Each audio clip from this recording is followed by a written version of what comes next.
They come at night, hundreds at a time, an unstoppable force of tusks, hooves, and hunger. For years, they've outnumbered us, outmuscled us, and outsmarted every fence, trap, and deterrent we've tried. But now we've finally turned the tables. Across the southern United States, farmers have discovered a way to outsmart the wild boar invasion. A defense so simple yet so effective that entire herds are stopped cold. This is the story of how trenches, yes, trenches, are becoming the ultimate weapon against one of the greatest agricultural threats in America. The problem, imagine this. It's dawn in rural Texas. The sun is just beginning to rise. A farmer walks to his cornfield expecting to see tall green stalks swaying gently in the morning breeze, but instead he finds devastation. The entire field flattened, stalks broken, leaves shredded, the ground ripped apart like a battlefield. It looks less like a farm and more like the aftermath of a hurricane. But the storm that caused this wasn't wind or rain, it was wild boars. This scene plays out every night across the South, in Texas, Alabama, Florida, Louisiana, Georgia, and spreading northward every year. Cornfields trampled, potato plants torn up, sugar cane destroyed, chickens dragged from their coops, goats and calves attacked in their pens. Wild boars are more than pests. They are an invasion. Today, there are more than 6 million wild hogs in the United States, and their population is exploding. A single sow can produce 2 litters per year, with up to 12 piglets each. One female hog can give rise to hundreds of descendants in just a few years. The financial toll is staggering. These animals cause over $2.5 billion in damage annually, destroying crops, damaging equipment, spreading disease, and threatening livestock. But to the farmers who face them, the toll isn't measured in dollars alone. It's measured in heartbreak, in fear, in the exhaustion of fighting an enemy that never sleeps, the wild boar. Nature's invasion experts. What makes these animals such efficient invaders? The wild hog, or Sus scrofa, is a perfect storm of biology and brains. They're omnivorous, adaptable, and incredibly intelligent. They'll eat anything, roots, crops, small animals, even garbage, making urban sprawl and suburban lawns just another buffet. Boars have outstanding memories, are quick learners, and are social. They teach their young to avoid traps and dangers. Their ability to dig, run, and swim means almost no natural obstacle blocks their path. But their true advantage? Reproduction. A single pair can quickly become an uncontrollable herd. Studies show a 70% population control rate is needed just to maintain current numbers, a challenge no community has met yet. Old solutions don't work. For generations, farmers tried everything: electric fences, steel traps, poisons and repellents. At first, these methods seemed promising, but the hogs are too strong, too smart, too relentless.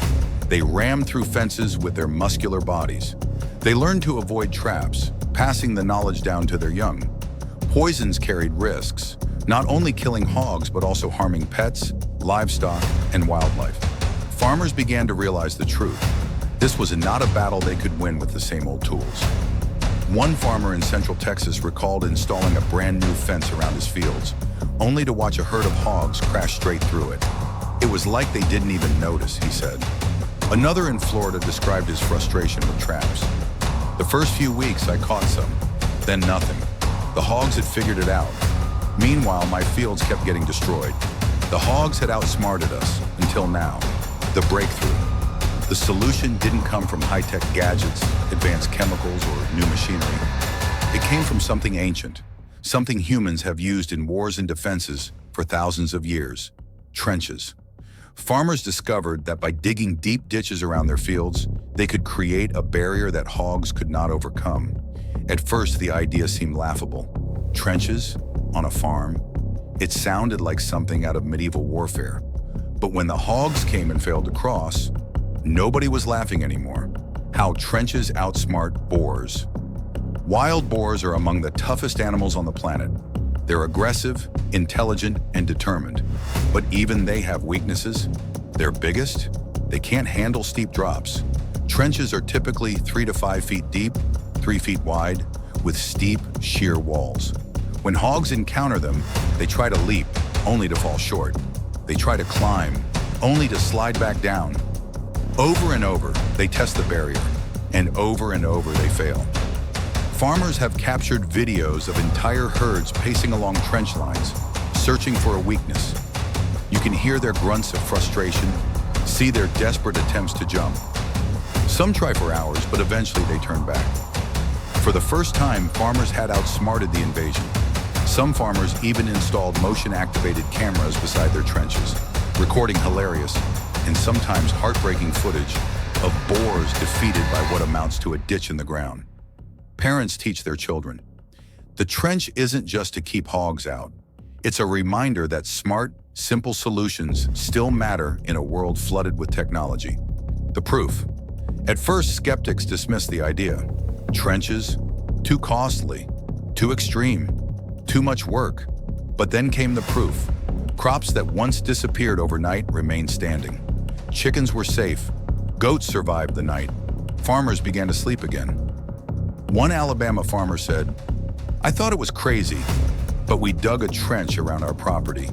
Since then, I haven't lost a single crop to hogs." Not one word spread quickly. Videos of hogs blocked by trenches circulated online.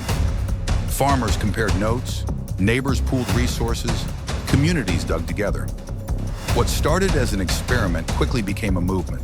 A local newspaper article went viral, chronicling a small town in Georgia that united to dig trenches around its farmlands. Not only did the wild boar attacks plummet, but local deer and turkey populations began to recover, returning to areas once destroyed by hogs. Why trenches work better?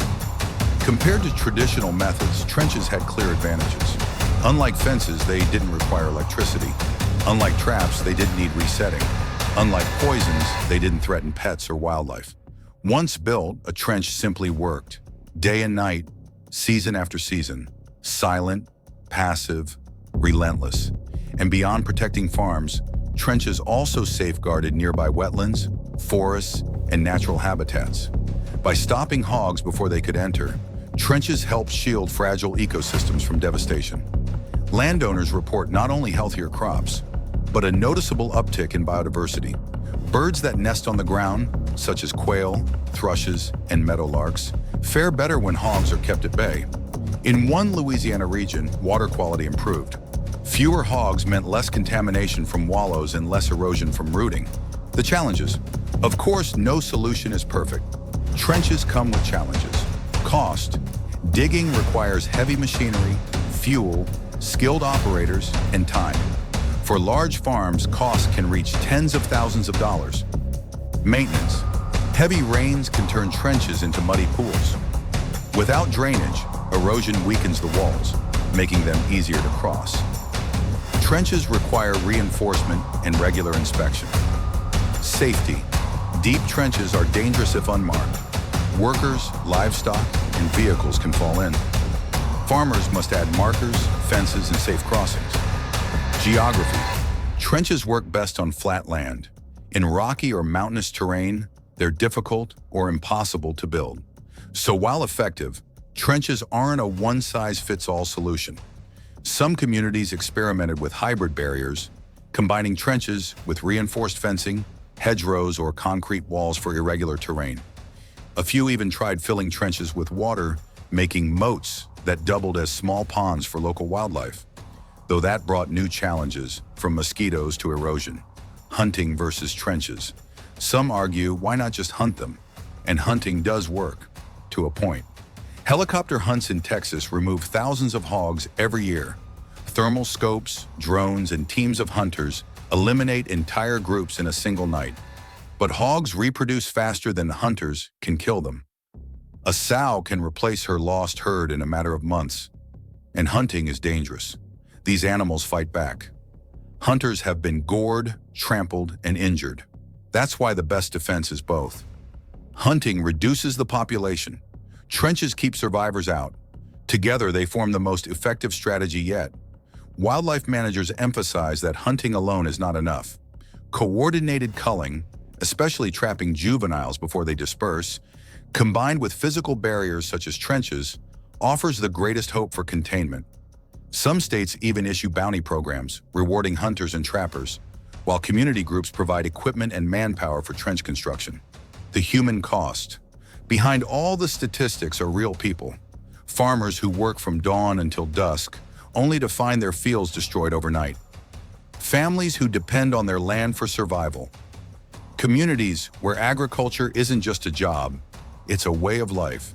A Texas farmer recalled planting corn for 3 months, only to lose 30 acres in a single night.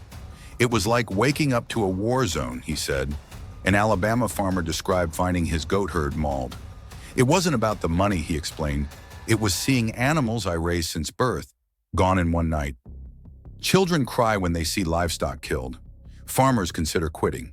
Families lose faith in the land they've tended for generations.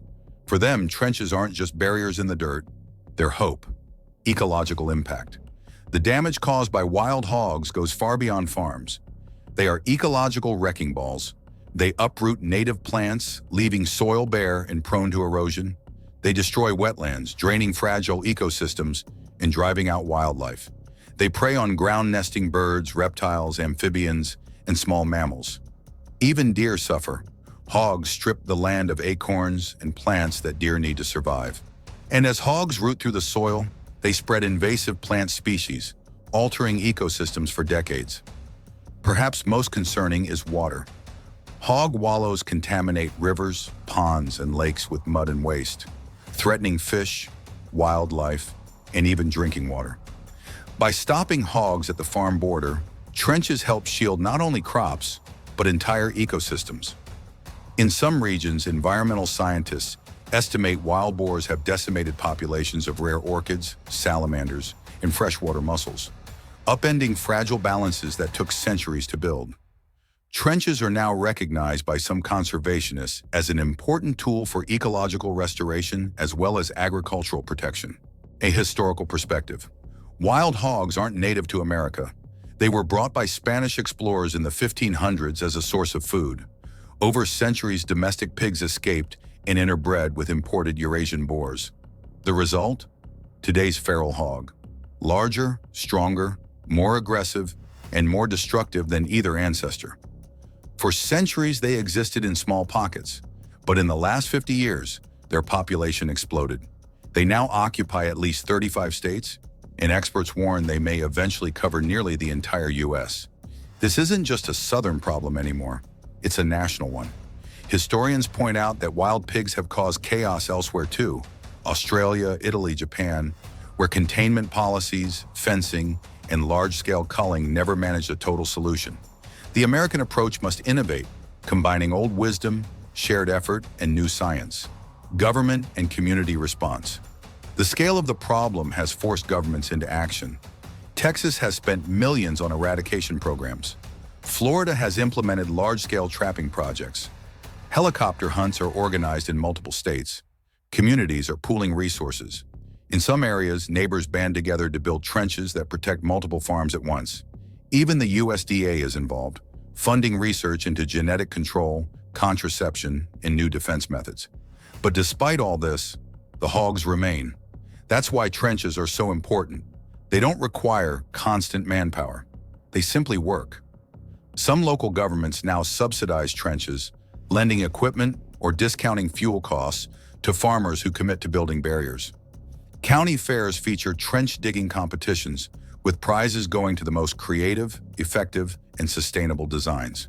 The psychological toll. For farmers, the toll isn't just financial, it's mental. Sleepless nights, anxiety, the constant fear of waking to devastation. Some consider quitting farming altogether. Others describe their land as a battlefield. Children are warned not to wander into fields at night. Families live in fear of the dark. Trenches can't erase trauma, but they can bring relief. They let farmers sleep again, confident their land is safe. Mental health experts have even begun outreach programs, counseling rural families on stress management and coping with agricultural loss. Trenches for many represent a first step toward reclaiming peace of mind. The future. The battle isn't over. Wild hogs breed too quickly, spread too widely, and adapt too easily. And climate change may make it worse. Warmer winters extend breeding seasons, Expanding suburbs bring hogs closer to cities. But there is hope. Trenches, combined with hunting and new technologies, offer a path forward. Drones now track herds.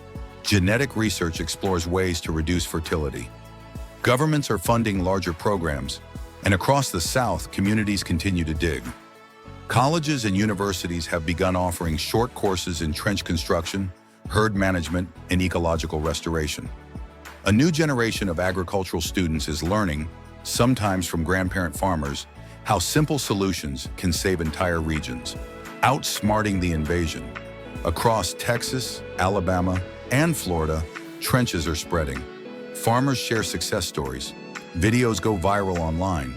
Neighbors join forces. Communities unite. It may look simple, a ditch in the ground, but for many it's the smartest solution yet. The hogs had outsmarted us for years, but this time we've outsmarted them. People do. If living in hog country, join community efforts to build and maintain trenches. Support local farmers. Whether landowner, hunter, wildlife enthusiast, or citizen, spread the word. Volunteer for trench projects, donate resources, or share trench design techniques. Advocate for government funding. Encourage local councils to prioritize wildlife-friendly, sustainable containment. Work with schools and youth groups to teach the science and history behind land protection, how the lessons of the past became the solutions of today. A vision for tomorrow. Imagine a future where wild boar damage is rare, where farmers wake to flourishing fields, communities thrive, and wildlife returns, where a simple trench, dug with sweat, built by neighbors, improved each year, becomes a symbol of resilience. The challenge is ongoing, but the spirit of rural America, innovation, determination, and unity proves that even the wildest invasion can be outsmarted. Closing reflection. The invasion isn't over. Wild boars are here to stay. But now there's hope. Trenches aren't perfect. They're costly. They require effort and maintenance, but they work. And for farmers who have lived through devastation, that's enough. Because in the end, this isn't just about stopping animals. It's about protecting livelihoods, land, ecosystems, and futures. And sometimes the smartest way to win is also the simplest.